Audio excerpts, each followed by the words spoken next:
myself Sonu Yadav and you all are welcome in your channel Beyond Imagination.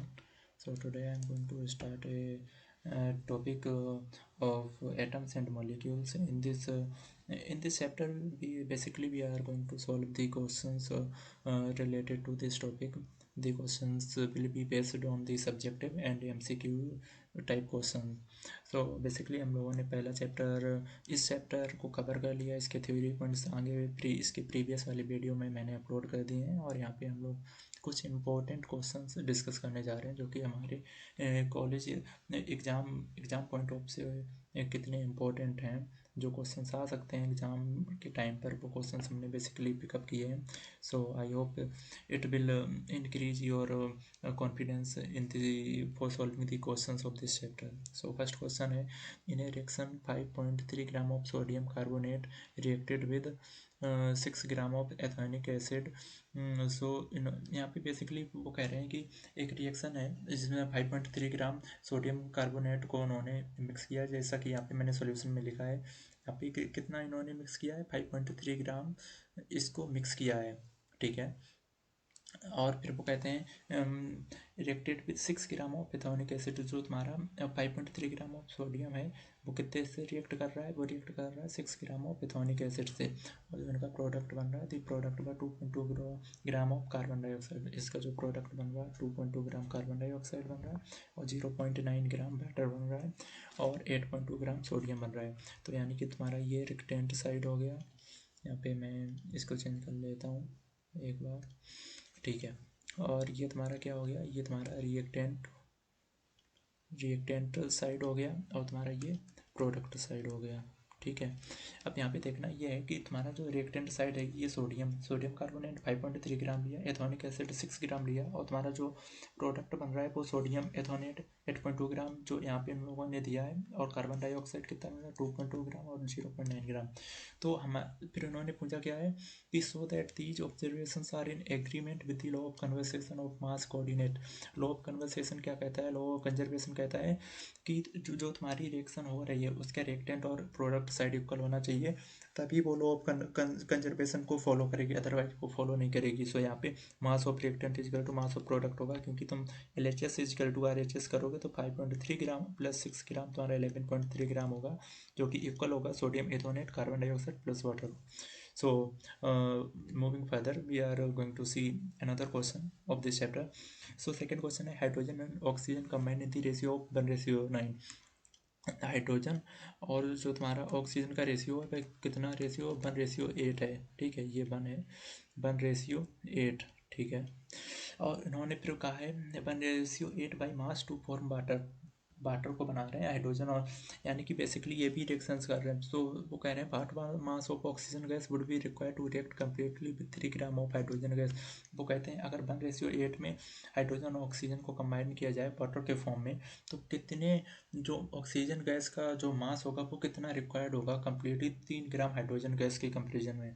So basically क्या कर रहे हैं यहाँ पे, ये ऑक्सीजन लेंगे और बेसिकली कर क्या रहे हैं, ये एक इक्वेशन कर रहे हैं जैसे H+O2 तो H2O तुम्हारा वाटर बन रहा है. ठीक है, ये तुम्हारा रिएक्टेंट साइड हो गया, ये तुम्हारा प्रोडक्ट साइड हो गया. यहाँ पे H का एक एलिमेंट यूज हो रहा है और यहाँ पे ओके 2 मॉलिक्यूल यूज हो रहे हैं. ठीक है. और यहाँ पे तुम्हारा जो प्रोडक्ट बन रहा है वो बन रहा है H2O प्रोडक्ट साइड में. तो हम लोग रेशियो यहाँ पे देखते हैं, देखो रेशियो पे H ratio by mass in water, ये हाइड्रोजन ऑक्सीजन का हम लोगों ने इक्वेशन बनाई, H2O बना H+O2. ठीक है, रिएक्टेंट साइड प्रोडक्ट साइड के इक्वल हो गया. अब इसका देखो हाइड्रोजन ऑक्सीजन का रेशियो 1:8 इजकल टू कितना है, ये प्रोडक्ट कितने हैं, ये 3 हो गए ना, क्योंकि भाई देखो H कितने हैं, H के हाइड्रोजन के मॉलिक्यूल 2 हैं और ऑक्सीजन का एक मॉलिक्यूल, तो 3 हो गया. तो 3:X यहाँ पे हम लोगों ने ये कैसे किया है, हाइड्रोजन के 2 मॉलिक्यूल ऑक्सीजन का 1 मॉलिक्यूल. ठीक है, इसके साथ हम लोग कंपेयर कर रहे हैं. बट यहाँ इन्होंने बोला है किसके साथ रिएक्ट करना है, 3 ग्राम ऑफ हाइड्रोजन गैस, यानी कि 3 ग्राम ऑफ हाइड्रोजन का तो हमें पता चल गया, लेकिन हमें उसका पता ही नहीं, ऑक्सीजन का नहीं पता, तो उसकी जगह पे हम लोगों ने X मान लिया. ठीक है.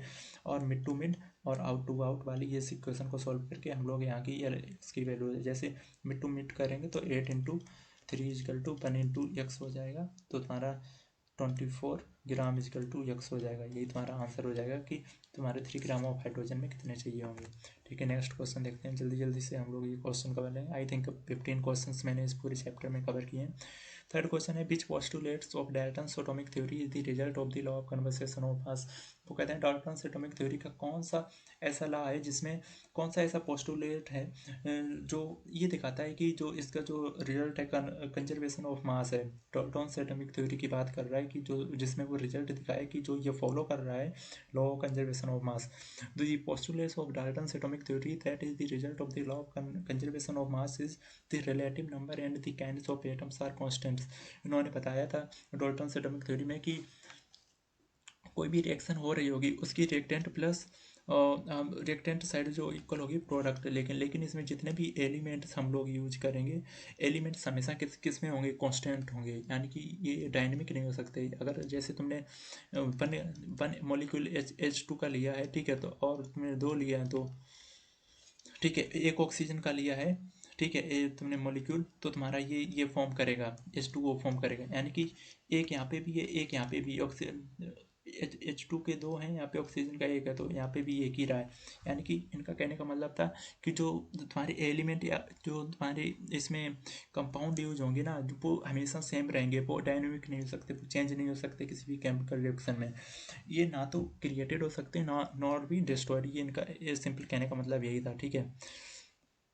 ये यहाँ पे जो ये वाली लाइन लिखी ना, ये वाली बहुत इंपॉर्टेंट लाइन है। Atoms can not be created not be destroyed in a chemical reaction. ये इन लोगों ने डाल्टन्स एटॉमिक थ्योरी में बताया था डाल्टन साहब ने कि ये इनका एक पोस्टुलेट्स है और जो कि किस में फॉलो करता है, लॉ कंजर्वेशन ऑफ मास को भी फॉलो करता है, ठीक है। अब हम लोग फोर्थ क्वेश्चन देखें which postulates of Dalton's atomic theory can explain the law of definite proportion. Definite का भी मतलब हुआ कि चेंज ना हो भाई, कोई भी चीज़ है वो कांस्टेंट में रहेगी, जैसा कि ऊपर वाले क्वेश्चन में हम लोगों ने कह दिया। तो relative number and kinds of atoms are constant in a given compound. ये देख लें क्वेश्चन 5 देखो, भाई is it not a possible to see an atom with naked eye. उन्होंने भाई पूछा है भैया कि एटम को हम लोग अपने ऐसी आंखों से क्यों नहीं देख सकते हैं भैया, क्योंकि एटम इतना छोटा होता है कि उसको अपनी आंखों से देखना पॉसिबल ही नहीं है। So that's why it is metered in nanometer. अब भाई तुम समझो 1 मीटर इजकल टू होता है 10⁻⁹ नैनोमीटर, ठीक है, ये 109 नहीं है, ये थोड़ा पे करेक्शन करके 10⁻⁹ नैनोमीटर हो गया। तो भैया कैसे देख पाओगे, इसीलिए हम लोग माइक्रोस्कोप या लेंसेज का यूज करते हैं जब भी एटम को देखने की बात आती है, ठीक है। तो ये चीज़ें समझ के नेक्स्ट क्वेश्चन पर फॉरवर्ड होते हैं। Question number 6, what is meant by the term chemical formula. मतलब केमिकल फार्मूला का मतलब क्या होता है। The chemical formula of the compound is a symbolic representation. ये कुछ नहीं है भैया, बस इसको बस अरेंज कर देना कि हम रिप्रेजेंट करने का तरीका कैसा है। भाई केमिकल फार्मूला कहलाता है ऑफ इट्स कंपाउंड। जैसे एग्जांपल इन्होंने दिया chemical formula of sodium chloride NaCl, ठीक है, इसको इन्होंने पहले सोडियम क्लोराइड लिखा इंग्लिश में और इसको ऐसे रिप्रेजेंट कर सकते हैं, ठीक है, Na+Cl, तुम्हारा NaCl बनाएगा Na+Cl-, ठीक है। ये बैलेंसी वाली बात है वो हम बताएंगे। तो NaCl को सोडियम क्लोराइड को रिप्रेजेंट करने का तरीका NaCl, यही तुम्हारा केमिकल फार्मूला हो गया, सिंबॉलिक रिप्रेजेंटेशन है, ठीक है। क्वेश्चन नंबर 7 देखो, how many atoms are present in a. इसमें कितने एटम्स प्रेजेंट होंगे, H2S मॉलिक्यूल्स एंड ये वाला PO4 3- आयन। तो फर्स्ट वाले में क्या होगा, 3 एटम्स आर प्रेजेंट, कितने हैं, हाइड्रोजन के 2 हैं और +1 सल्फर का है, तो कितने 3 एटम्स प्रेजेंट हो गए। इसमें देखो कितने आए, इसमें तुम्हारे फॉस्फोरस ऑक्सीजन के 4 और ये 5 एटम्स हो गए प्रेजेंट। देखो फॉस्फोरस एक है, ठीक है, ऑक्सीजन के 4 हैं, फॉस्फोरस का एक एलिमेंट है और इसके ऑक्सीजन के 4 कितने हो गए, 5 है। ये तुम्हारी यहाँ पे ये 3 जो ऊपर लगेगी माना माइनस का 3, ये तुम्हारी बैलेंसी है, ठीक है, तो वहाँ पे कंफ्यूज नहीं होना। क्वेश्चन 8 देखो, calculate the formula unit masses of ZnO Na2O K2CO3 given atomic masses of Zn का एटॉमिक मास कितना है 65। बस इनका क्या कैलकुलेट करना है फार्मूला, यूनिट मास कैसे कैलकुलेट होगी, तो देख लो सबका दिया है, इसमें एटॉमिक मास सबका दिया है, ठीक है। ZnO क्या होगा 65, इसका एक ही एलिमेंट है तो इंटू ऐसे कर लो 65 × 1 प्लस ऑक्सीजन का कितना है 16 × 1, एक ही एलिमेंट है तो तुम्हारा ये 81 आ जाएगा। सेकेंड देख लो Na2O सोडियम कितने एलिमेंट हैं, सोडियम के 2 एलिमेंट्स हैं और ऑक्सीजन का एक है, तो यानी कि 23 सोडियम का जो Na है उसका एटॉमिक मास तुम्हारा कितना 23, एटॉमिक नंबर होता है 11, ठीक है। लेकिन हैं कितने सोडियम के एलिमेंट कितने हैं, 2 हैं, तो 2 का मल्टीप्लाई कर देंगे प्लस ऑक्सीजन का 1 है तो 1 × 16, ठीक है, तो तुम्हारा ये 62 आ गया। ऐसे ही कैलकुलेट कर लेंगे। मूविंग फॉरवर्ड ठीक है, 9th क्वेश्चन देखते हैं। इस 9th क्वेश्चन में क्या है, 9th question, what are polyatomic ions. Polyatomic, poly means होता है तुम्हारा सिंगल सिंगल ऐसे याद रखो सिंपल लैंग्वेज में, पॉली मीन्स सिंगल, और तुम्हारा पोली फिर डाई आता है, डायटोमिक, डायटोमिक मीन्स होता है जिसमें 2 एटम्स प्रेजेंट होते हैं, फिर ट्राइटोमिक ठीक है जिसमें 3, फिर ऐसे ये बढ़ता रहता है ठीक है। The ions which contain more than one atom same kind और may be of different kind and behaves as a single unit are called polyatomic ठीक है। जो मतलब जिसमें आयन होते हैं वो कंटेन कर सकते हैं वन से ज़्यादा एटम, लेकिन वो सेम काइंड के हों या डिफरेंट काइंड के, वो फर्क नहीं पड़ता, लेकिन उनकी यूनिट एक ही होनी चाहिए, जैसे OH माइनस ठीक है, SO4 2 माइनस, CO3 2 माइनस ठीक है, ये इसकी वैलेंसी है, CO3 2 माइनस, ये ऐसे रिप्रेजेंट किए जाएंगे ठीक है। ये वाले समझ गए ठीक है। क्वेश्चन नंबर 4 पे देखते हैं। क्वेश्चन नंबर 4 क्या है, give the names of the elements present in the following compound. Name बताने एलिमेंट के जो इन कंपाउंड में प्रेजेंट है, जैसे क्विकलाइम को कैसे, क्विकलाइम में क्या क्या प्रेजेंट होता है, कैल्शियम ऑक्साइड प्रेजेंट होता है क्विकलाइम में ठीक है। ये बातें याद रखना इंपॉर्टेंट है। एलिमेंट्स इसमें कैल्शियम एंड ऑक्सीजन होते हैं। कैल्शियम ऑक्साइड में क्या होता है, कैल्शियम होगा और तुम्हारा ऑक्सीजन होगा, कैल्शियम को Ca से नोट करते हैं प्लस ऑक्सीजन को O2 ठीक है। हाइड्रोजन ब्रोमाइड, हाइड्रोजन ब्रोमाइड, फिर है तुम्हारा बेकिंग पाउडर और पोटेशियम सल्फेट। हाइड्रोजन ब्रोमाइड को देखते हैं। हाइड्रोजन ब्रोमाइड कैसे रिप्रेजेंट कर, इसमें एलिमेंट प्रेजेंट होते हैं हाइड्रोजन एंड ब्रोमीन ठीक है। हाइड्रोजन और ब्रोमीन, हाइड्रोजन ब्रोमीन में ब्रोमाइड में प्रेजेंट होते हैं। बेकिंग पाउडर में sodium hydrogen carbonate element present होते हैं ठीक है। Sodium hydrogen and carbonate, carbonate में सोडियम हाइड्रोजन, और तुम्हारा कार्बोनेट में क्या क्या होता है, कार्बन और ऑक्सीजन होता है ठीक है। इनको डिवाइड कर दिया है। पोटेशियम सल्फेट में क्या होता है, पोटेशियम होता है, सल्फर होता है और ऑक्सीजन भी होता है ठीक है। ये चीज़ें याद रखना। 11th क्वेश्चन देखते हैं ठीक है। 11th में calculate the molar mass of the following, इनके मोलर मास कैलकुलेट करना है ठीक है। जैसे अभी हम लोग वो केमिकल फार्मूला है उसका कैलकुलेट कर रहे हैं। इथाइन का होता है C2H2 ठीक है। इथाइन का C2H2 होता है, कार्बन कितने 2, 2 × 12 कर दिया ठीक है। कार्बन के कितने एलिमेंट प्लस हाइड्रोजन का 1 × 2 ठीक है। हाइड्रोजन का यही होता है, तो तुम्हारा ये 12 × 2 24 हो गया, प्लस 2 कितना तुम्हारा 26 ठीक है। 26 ग्राम हो गया। सेकंड देखो, सल्फर मॉलिक्यूल्स है, सल्फर के कितने मॉलिक्यूल्स हैं, 8 हैं ठीक है। तो 8 × 32 सीधा 256 हो गया ठीक है। ये बात याद रखना। फॉस्फोरस का एसिड कैलकुलेट कर लेंगे, हाइड्रोक्लोरिक एसिड का कैलकुलेट कर लेंगे ठीक है। तो ये ऐसे ऐसे मूव होता रहेगा ठीक है। अब इस वाले, अब 12th वाले क्वेश्चन को देखते हैं। What is the mass of 1 mole of nitrogen atoms. इन्होंने पूछा कि 1 मोल ऑफ नाइट्रोजन एटम का मास कितना होगा। तो देखो 14 ग्राम होगा। 1 मोल ऑफ नाइट्रोजन एटम है क्या, मतलब एक एलिमेंट है किसका, नाइट्रोजन का। एक एलिमेंट का जो मोलिकुलर मास कितना होगा 14 होता है। इसका एटॉमिक नंबर नाइट्रोजन का कितना होता है 7 एटॉम, इसका डबल होता है × 2। तो तुम्हारा यही हो जाएगा 1 मोल ऑफ मास। ये तुम्हारा कितना एटॉमिक मास हो गया 14 ठीक है। अब इसके बाद मास कैलकुलेट करने के लिए ठीक है। अब मास, अब ये सेकंड वाला देखो, 4 moles of aluminium atoms, atomic mass of aluminium क्या है, इन्होंने एटॉमिक मास दे दिया 27 होता है, लेकिन कितने मोल्स का 4 मोल्स का पूछा है ठीक है। तो 1 मोल का एटॉमिक मास कितना 27 ग्राम, तो 4 का इन्होंने पूछा है तो 27 × 4 कर देंगे ठीक है। तो यहाँ पे 0.08 ग्राम हो जाए। ऐसे ही इस वाले क्वेश्चन में 1 मोल ऑफ नाइट्रोजन एटम पूछा है। 2 मोल ऑफ नाइट्रोजन एटम पूछता तो यहाँ पे 2 × 14 हो जाता है ठीक है। तो तुम्हारा ये 28 ग्राम हो जाता है, बट इन्होंने 1 मोल ऑफ नाइट्रोजन एटम पूछा था इसलिए इनका 14 ग्राम हो गया।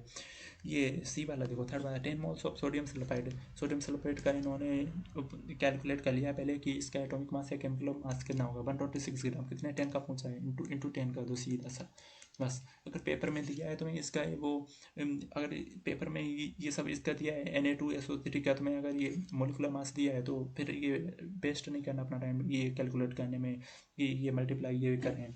अगर गिवन है 1 मोल का, तुम्हें पता है Na2SO3 का, तो जितने का पूछा उतने का तुरंत उसमें क्या करना है, मल्टीप्लाई कर देना है। 13 क्वेश्चन देखो, convert into mole. Mole 12 gram of oxygen को कितने, ऑक्सीजन को किस में कन्वर्ट करना है, इंटू मोल में कन्वर्ट करना है ठीक है। तो ऑक्सीजन गैस का कितना मास दिया है, 12 ग्राम दिया है ठीक है। इधर लिख लो, molar mass of oxygen gas में मोलिकुलर मास यानी कि कितना हो जाएगा 12 × ऑक्सीजन में O2 दो हैं, 2 ऑक्सीजन है, ये याद रखना ठीक है। O सिंगल से नहीं रिप्रेजेंट किया जाता, O हमेशा गैस में होता है, तो इसलिए 2 इसमें पार्टिकल रहते हैं। ये लंबी कहानी आगे बताएंगे। तो इसका कितना ऑक्सीजन गैस का कितना दिया है 32 ग्राम ठीक है। तो मोल ऑफ ऑक्सीजन गैस क्या होगा 12/32 = 0.375 मोल आ गया ठीक है। जो तुम्हें गैस दिया होता है, जितने का पूछा जाता है वो ऊपर रहता है, ठीक है, और जितने में कैलकुलेट करवाया जाता है वो नीचे रहता है, ठीक है। ऐसे 20 gram of water, 20 gram of water H2O का वाटर को किससे रिप्रेजेंट करते हैं? H2O का जो तुम्हारा मोलर मास कितना होता है? 18 ग्राम, ठीक है। कितने का पूछा? 20, तो 20 डिवाइडेड बाई 18, ठीक है, तुम्हारा 1.112 निकल आया, ठीक है। ये बात याद रखना। अब नीचे वाला देख लेते हैं जल्दी से। नीचे वाला 22 ग्राम ऑफ कार्बन डाइऑक्साइड है, ठीक है। 22 ग्राम का पूछा तो 22 ऊपर रख लो, ठीक है। लेकिन कार्बन डाइऑक्साइड CO2 होता है, ठीक है। CO2 का कितना हो जाएगा? कार्बन का कितना होता है? 12, एक ही मोल है, इंटू प्लस यहाँ पे ऑक्सीजन का कितना है? 2, इंटू कितना है? 16, ठीक है। तो 12 प्लस 32 कितना हो गया? 4, यानी कि 44, 22 डिवाइडेड बाई 44, तो यहाँ पे कितना हो गया? 0.5 मोल, ठीक है। ये वाला ऐसे कैलकुलेट। 14 क्वेश्चन देखो, calculate the number of molecules of sulphur S8 present in 16 gram of solid sulphur. पहले ही पीछे क्वेश्चन करवाए, ऐसे ही है, बस S8 का कैलकुलेट कर लो, S इंटू 8 कर दो। S का कितना होता है? सल्फर का कैलकुलेट कर तो 256 आएगा, जो अभी हम लोग कैलकुलेट कर सकते हैं, ठीक है। कैलकुलेट किया जाए। मास ऑफ सल्फर कितना होता है? 16 होता है, ठीक है। 18 है, 16 इंटू 18 कर दो, ठीक है। तो तुम्हारा ये कैलकुलेट हो जाएगा मोलर मास। इससे बस मोलर मास कैलकुलेट होने के बाद से तुमसे क्या पूछा? मॉलिक्यूल्स ऑफ सल्फर पूछे हम, ठीक है। मॉलिक्यूल्स ऑफ सल्फर क्या होते हैं? तुम्हारा ये हो जाएगा, यानी इन 16 इंटू 6 कितने का पूछा है?